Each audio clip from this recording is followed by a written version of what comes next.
Are you the sole and legal heir of your mom, Nora Honor? Kuya Rico, yes, I am.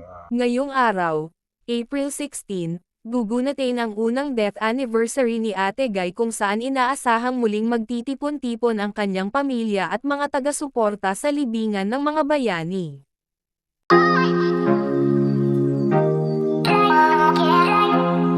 Muling naungkat ang usapin tungkol sa sinasabing iniwang last will and testament ng yumaong superstar at national artist na si Nora Honor.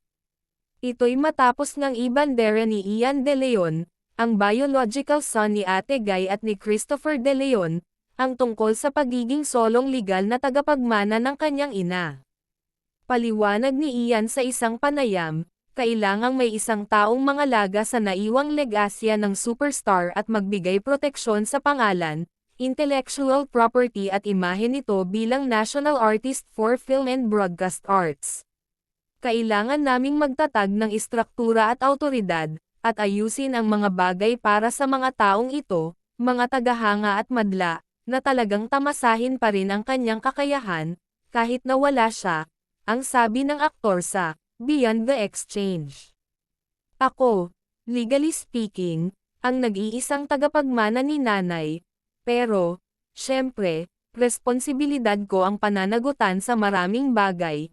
Una sa lahat ng mga bagay na naiwan niya, tulad ng kanyang mga pelikula at ang kanyang katawan ng trabaho, tulad ng sa industriya ng musika.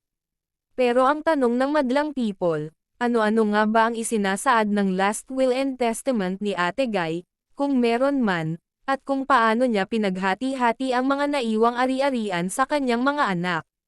Sa ilang beses na nakausap ng media si Ian ay iisa lamang ang kanyang laging sinasabi, nais ng kanilang pamilya na manatiling confidential ang usaping ito. It remains confidential. Syempre yung mga inaayos rin namin, yung sa personal na mga bagay. Beyond that, it's confidential. I hope people will respect that, ang sabi ng aktor. Sa pagkakaalam namin, may mga lupain pa ang superstar sa Bicol at ito nga raw ang inaasikaso niya noong nabubuhay pa siya, kabilang na yung may mga problemang legal dahil sa panloloko sa kanya. Samantala, wala namang nabanggit si Ian kung si Ate Guy mismo ang nagbigay sa kanya ng karapatan upang pangasiwaan ang mga naiwan nitong assets o ari-arian. May mga nagtatanong kasi kung bakit hindi ang panganay niyang kapatid na si Lotlot De Leon, ang namumuno at nangangasiwa sa operasyon ng binuong Nora Honor Enterprise at Nora Honor Foundation. Ayon kay Ian, bilang solong legal na tagapagmana ni Nora, hindi naman daw ito nangangahulugang wala ng koneksyon o ugnayan ang kanyang mga kapatid sa kanilang pamilya. So, nasaan sa senaryo ang mga adopted siblings ni Ate Guy na sina Lotlot, Matet, Kiko, at Kenneth De Leon? I respect my siblings a lot.